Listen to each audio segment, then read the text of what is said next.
The International Criminal Court is now in session. L'audience Cour pénale internationale est ouverte.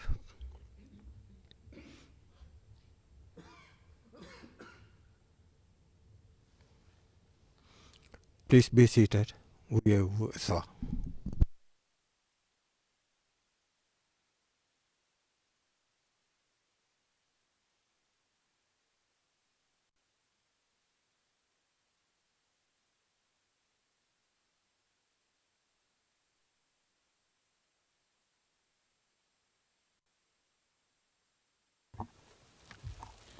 Good morning.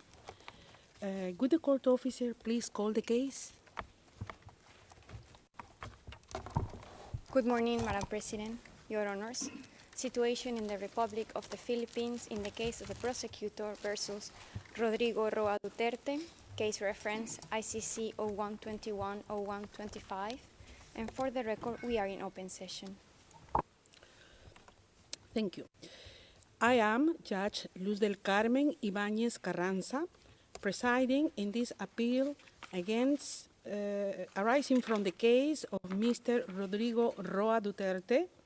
My fellow judges in this appeal are Judge Tomoko Akane, Judge Solomi Balungi Bosa, Judge Gocha Lorkipanitse, and Judge Erdene Balsuren Damdin.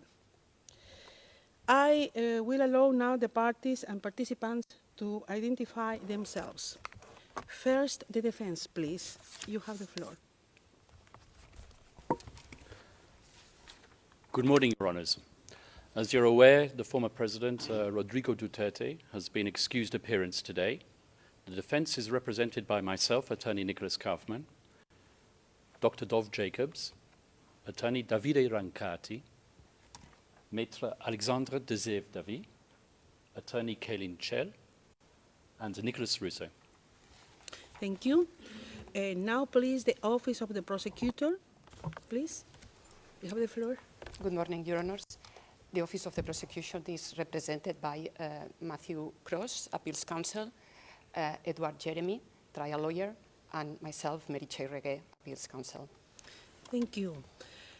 Finally, the Office of the Public Counsel for Victims, please. Good morning, Madam President, Your Honors. The Common Legal Representative Team for a participating victim is composed today by Mr. Joel Butuyan, Counsel, Mr. Orcholon Naransetsek, Legal Officer, Ms. Anne Grabowski, Legal Officer, and myself, Paulina Masida. Thank you. I take it that the attendees are the same as the ones appearing on the list which the court officer kindly provided to the Appeals Chamber before the hearing. If the composition of any of the teams has changed, please notify the court officer by email. I note for the record that Mr. Duterte is not present in the courtroom as he has waived his right to be present and the Appeals Chamber has authorized it. His written waiver has been filed on the record. He is represented by his counsel. Today, the Appeals Chamber will deliver its judgment in the appeal of Mr. Duterte against the pretrial's first decision of the 23rd October 2025, entitled Decision on the Defense Challenge to the Jurisdiction of the Court, which I will refer hereinafter as to the impugned decision. In that decision, which bears the document number 309 in the case record, the pretrial chamber found that the court can exercise its jurisdiction in the present case over the crimes alleged against Mr. Duterte that were committed on the territory of the Republic of Philippines while it was a state party. This is a non-authoritative summary of the Appeals Chamber's written judgment in the appeal. The authoritative version is the written judgment, which will be made available and notified after this hearing. Background of the appeal. I will start with a brief background to this appeal. As I have already mentioned, the pretrial chamber issued the impugned decision on the 23rd October 2025.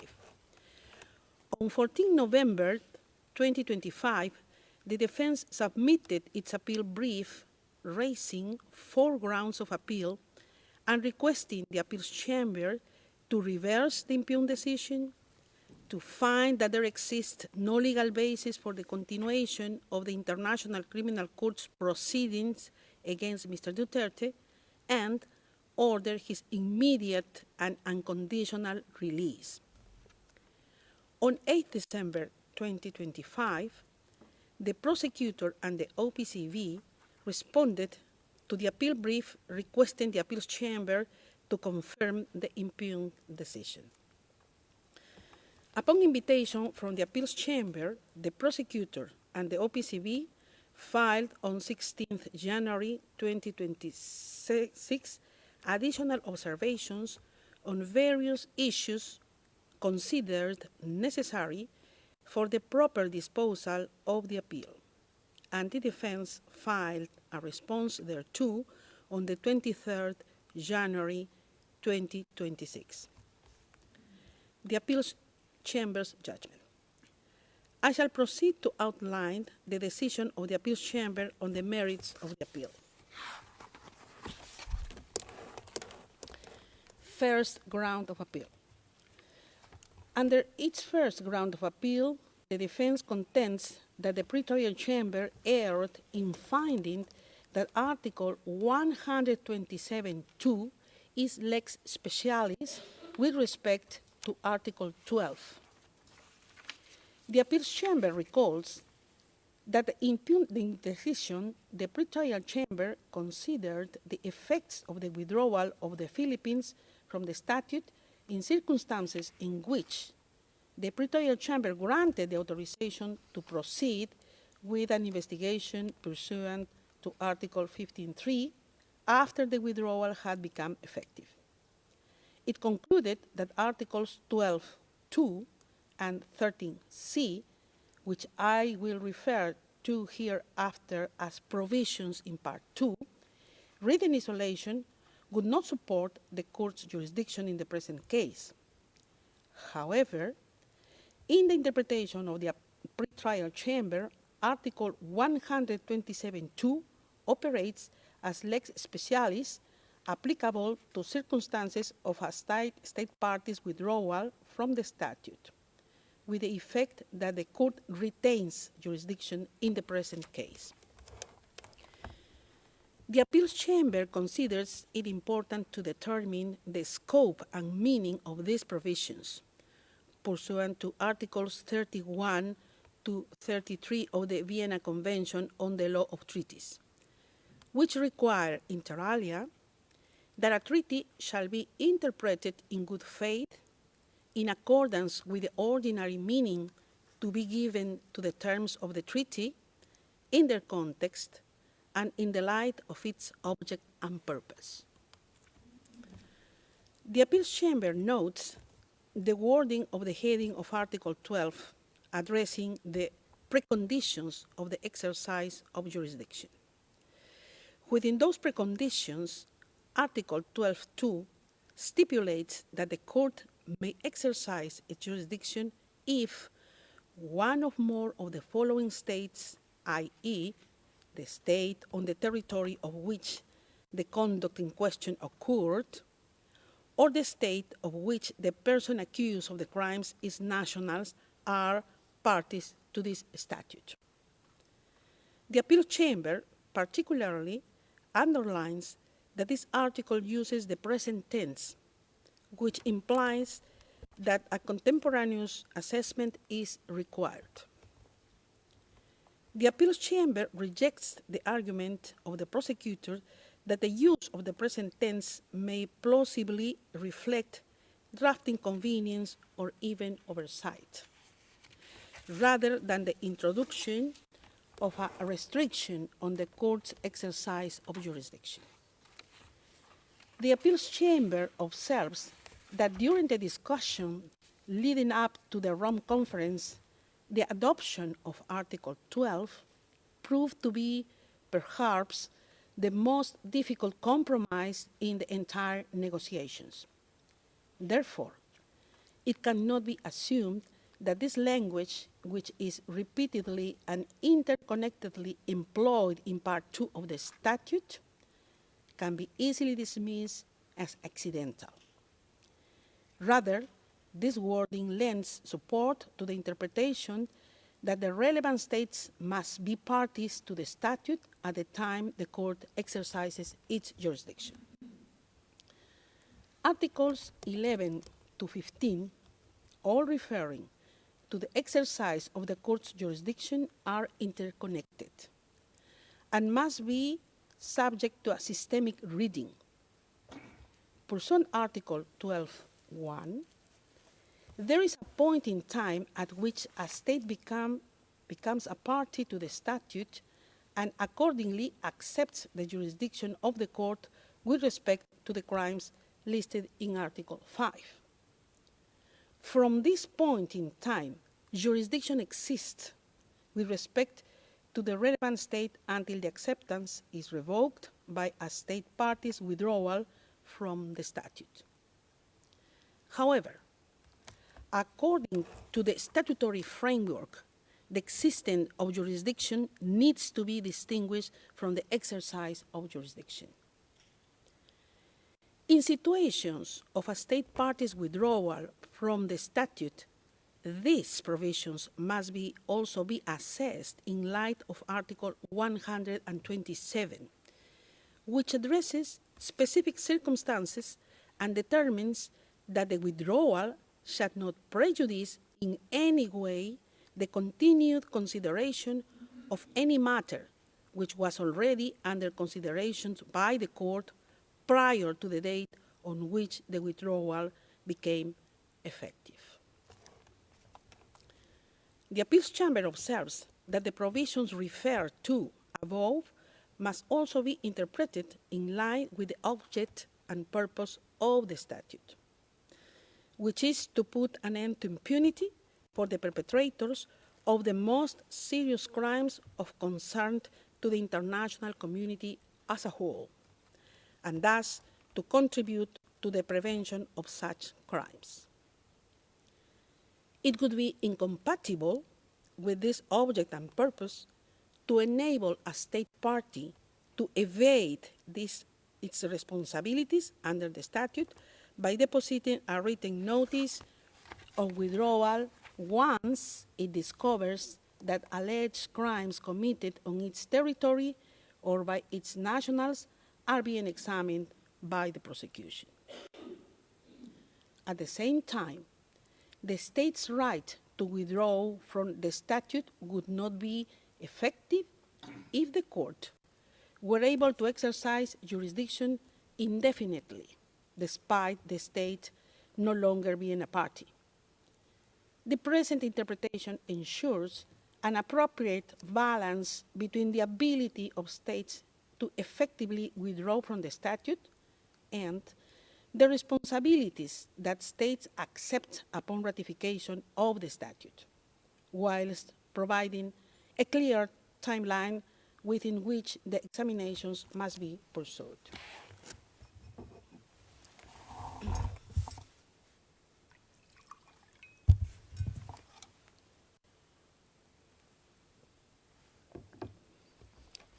The Appeals Chamber now turns to the contention of the defense under the first ground of appeal, namely that the pretrial chamber erred in law by construing Article 127.2 as lex specialis vis-à-vis Articles 12.2 and 13c. In situations involving a state party's withdrawal from the statute, these provisions must be assessed systemically in light of Article 127, which specifically addresses the consequences of such a withdrawal. The Appeals Chamber notes that the defense argues mainly in abstract and theoretical terms, focusing on the principle of lex specialis. However, The key issue in this appeal is not how the principle is classified or applied in theory, but whether the pretrial chamber made a legal error in interpreting the statute. For this reason, the appeals chamber finds it unnecessary to address the defense's arguments on the scope and application of lex specialis, as they do not affect the outcome of this appeal. The appeals chamber considers that what is determinative to this appeal is whether the pretrial chamber incurred an error of law in its interpretation of the statute. In the view of the appeals chamber, the provisions in Part 2, read together with Article 127.2, settle the legal regime applicable to situations of a state party withdrawal. Accordingly, the appeals chamber finds no error in the pretrial chamber's interpretation of Article 12.2, as requiring that the relevant state be party to the statute at the time the court exercises its jurisdiction, read together with Article 127, which establishes when the withdrawal takes effect and the regime applicable under these circumstances. For the aforementioned reasons, the appeals chamber unanimously rejects the defense's first ground of appeal.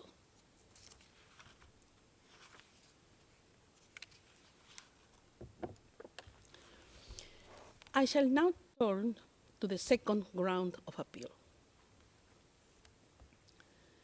Under the second ground of appeal, the defense argues that the pretrial chamber erred in finding that a preliminary examination may qualify as a matter under the consideration of the court within the meaning of Article 127.2. The appeals chamber rejects this argument of appeal by majority. Judge Lozquipanidze dissents on this point. His reasons are set out in detail in his dissenting opinion. Therefore, my references hereafter to the appeals chamber shall be understood in light of this qualification, meaning that the relevant findings pertain to the majority of the appeals chamber, as Judge Lozquipanidze is partially dissenting. Under its second ground of appeal, the defense raises 4 subgrounds of appeal. First, the defense contends that the pretrial chamber adopted an overly broad interpretation of the term matter under Article 127.2 and failed to give due weight to other language versions of the statute in interpreting this provision. Having examined the arguments raised by the parties and participants, the appeals chamber finds that the pretrial chamber properly assessed the ordinary meaning of the words any matter under consideration and did not expand them to include a mere concern or thought. Moreover, it did not espouse a particular reference for the English version of the statute. Rather, in accordance with the test set out in the Vienna Convention on the Law of Treaties, it embraced the interpretation that best reconciles any difference of wording in the texts in favor of a broad reading of the phrase any matter. Therefore, the appeals chamber does not discern any error in this respect. Second, the defense alleges that the pretrial chamber erred in law by finding that a preliminary examination renders a matter under the consideration of the court within the meaning of Article 127.2. Having analyzed all submissions received, the appeals chamber also rejects this argument. The appeals chamber observes that the preliminary examination phase has a clear basis in the court's legal texts, including in Articles 15 and 53 of the statute and Rules 46 to 48 of the Rules of Procedure and Evidence. In addition, the specific preliminary examination carried out in the Philippines situation properly qualifies as any matter which was already under the consideration of the court for the purposes of Article 127(2).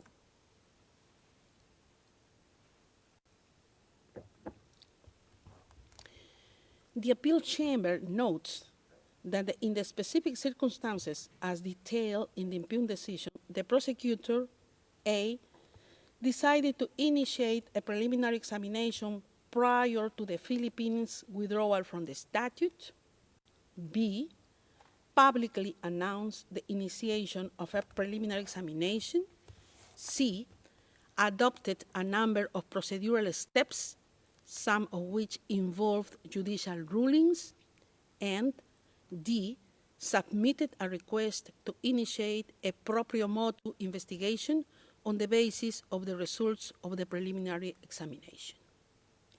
As a result, the Appeals Chamber dismisses this argument. Third, the defense argues that the pretrial chamber's application of the concept of subsequent practice in relation to the Philippines' continued engagement with the court after its withdrawal was legally inappropriate and factually incorrect. The Appeals Chamber recalls inter alia that in the context of its request to defer the prosecutor's investigation under Article 18(2), the Philippines underlined that the court lacks jurisdiction over the Philippines situation.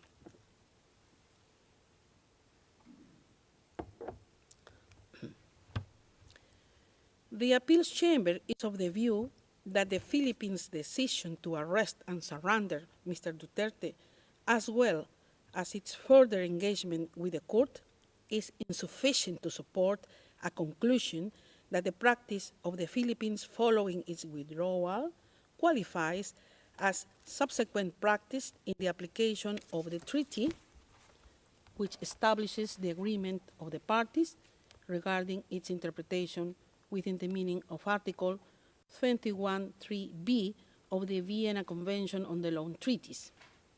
The Appeals Chamber cannot objectively discern how the trial could have reasonably reached said conclusion. The factual conclusion reached by the pretrial chamber amounts to an error of fact in the particular circumstances at hand. Nonetheless, this error did not materially affect the impugned decision, as it did not constitute a determinative but rather an ancillary element in its analysis of the pretrial chamber. As a result, the Appeals Chamber dismisses this argument. And then the fourth subground, the defense contends that a preliminary examination and a decision to open an investigation are definitely not identical, since the consideration of each of them is carried out by different organs of the court and is subject to distinct provisions. The Appeals Chamber is not persuaded by this line of argumentation. There is no strict separation between the preliminary examination and the opening of a proprio motu investigation, as they constitute two components of an integral legal procedure, without prejudice of the organ conducting the relevant steps. Therefore, the Appeals Chamber finds no error in the conclusion reached by the pretrial chamber. Judge Lord Kipanidze considers that the pretrial chamber erred in law in its interpretation of Article 127(2), namely, that the court can exercised its jurisdiction over the alleged crimes in this case. For the reasons set out in his partially dissenting opinion, he is of the view that the prosecutor's preliminary examinations are not a matter under the consideration of the court within the meaning of Article 127(2), and that a situation is only under the consideration by the court once a pretrial chamber authorizes an investigation into that situation. Accordingly, he would have granted the defense's second ground of appeal and found that the court cannot exercise jurisdiction in the present case. For the foregoing reasons, the appeals chamber, by majority, rejects the second ground of appeal. Judge Lord Kipanidze is partially dissenting. He would have granted the second ground of appeal, and accordingly, he does not find it necessary to address the third and the fourth grounds of appeal.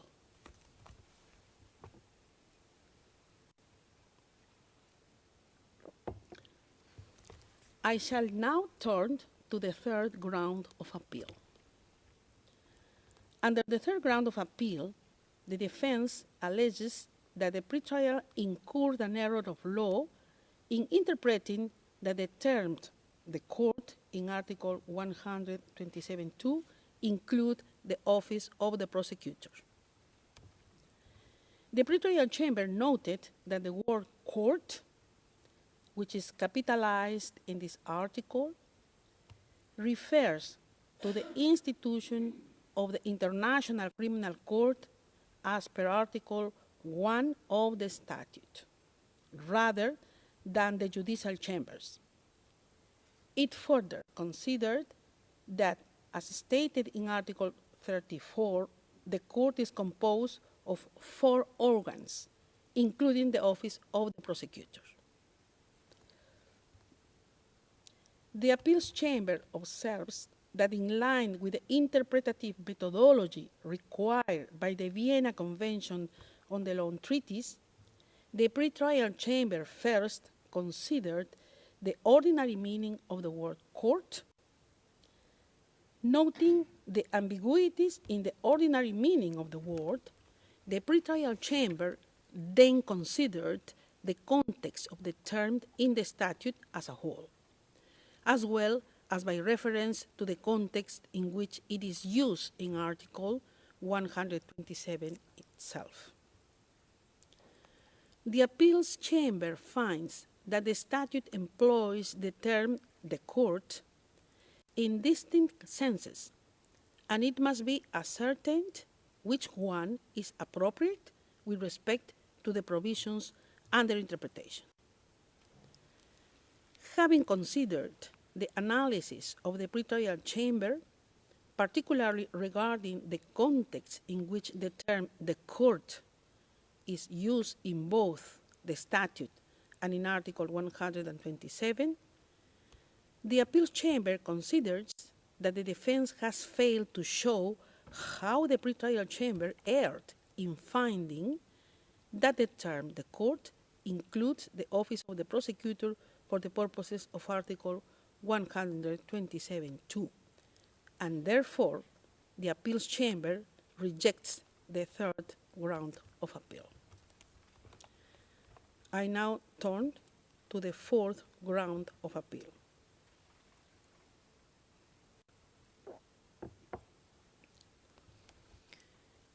Under the fourth ground of appeal, the defense argues that the pretrial chamber erred in finding that the object and purpose of the statute permits the opening of an investigation even after the effective withdrawal of the Philippines from the statute. According to the defense, in adopting its legal interpretation, the pretrial chamber made a policy-oriented determination. The appeals chamber cannot discern any error in the pretrial chamber's interpretation of Article 127. The appeals chamber is not persuaded by the defense's submission that the one-year withdrawal period under Article 127(1) sufficiently preserves the statute's object and purpose, as the prosecutor may seek an investigation within this period. As noted above, if the prosecutor is satisfied that a reasonable basis exists to open an investigation proprio motu, he or she is under the obligation to present an application for authorization to do so to the pretrial chamber. The continuation of the preliminary examination past the one-year withdrawal period is reflective of the balance found by the appeals chamber between the responsibilities that states accept upon ratification of the statute, including the aim set out in the preamble to put an end to impunity, and the ability of the states to effectively withdraw from the statute within a clear timeline.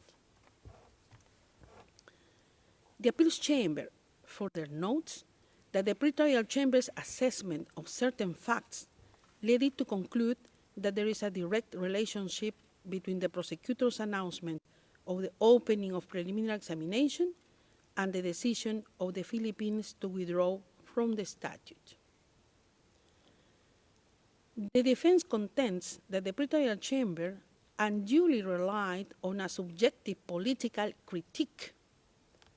However, in the opinion of the appeals chamber, the pretrial chamber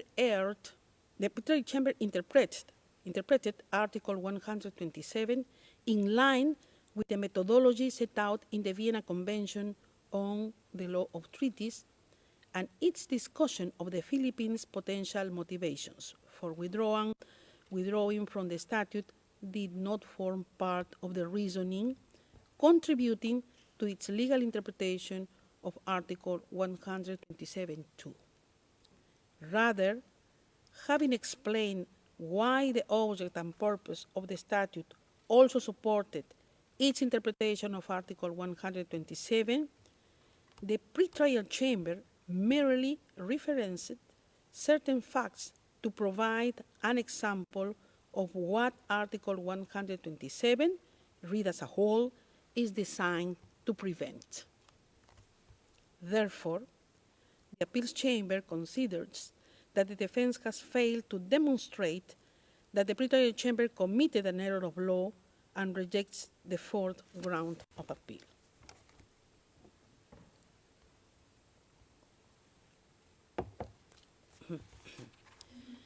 The appeals chamber, by majority, as a conclusion, Judge Orquipanise, partially dissenting in the second ground, has rejected all four grounds of appeal. Having rejected the entire appeal, the appeals chamber considers that the defense request for the immediate and unconditional release of Mr. Duterte is moot.